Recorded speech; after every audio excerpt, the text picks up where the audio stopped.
The French Revolution of 1789 occurred on a backdrop of social inequality, economic despair, and political breakdown. In the 18th century, the French society was divided into three estates. The first estate consisted of the clergy, that is, the persons invested with special functions in the church. The second estate comprised of the nobles, who were typically rich and owned hereditary property.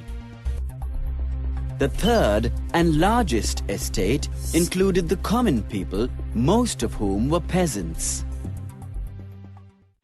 The people of the third estate were the only members of society who had to pay taxes. While peasants comprised 90% of the population, very few owned the land they cultivated, and most had to work for the first two estates at fixed low wages. All members of the third estate had to pay a direct tax to the state called taille. The peasants had to additionally pay taxes to the church called tithes and feudal dues to the nobility. The economic situation of the common French people was worsened by an indifferent monarchy. When Louis XVI became the King of France in 1774, he found a treasury emptied by long years of war. The extravagant expenses of maintaining the court at Versailles further drained the state, which now faced a debt of more than 2 billion livres. Under Louis XVI, France also helped the American colonies gain independence from British rulers, and this war effort added another billions livres in debt. Lenders to the state now began to charge a 10% interest on loans, raising the liabilities of the state. To meet these rising expenses, King Louis XVI increased the taxes on an already burdened third estate. The final straw was the subsistence crisis. The population of France had risen much faster than the production of food grains.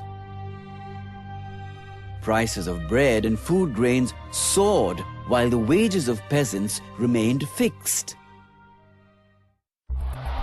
With growing despair, groups of peasants and workers broke out in spontaneous revolts.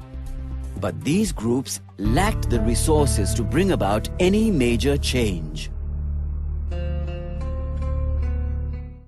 At this time, a certain section of the third estate had turned prosperous through trade and other professions, and this group had access to education and new ideas. This new educated middle class believed that people should be privileged by merit, not by birth. The philosophers among them expressed the idea of a society based on freedom, equal laws, and equal opportunities for all people. John Locke, for example, wrote 2 treatises of government in which he rejected the doctrine of divine or absolute rights of the king. Jean-Jacques Rousseau proposed a government based on a social contract between people and their representatives. Montesquieu, in his book, The Spirit of the Laws, advised a division of power within the government between legislative, executive, and judiciary bodies.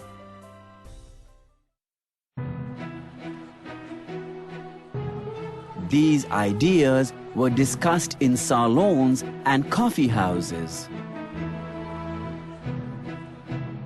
They were circulated through pamphlets and newspapers, which were often read aloud in groups for those who could not read. More and more people began to question the current order, and so the revolution began.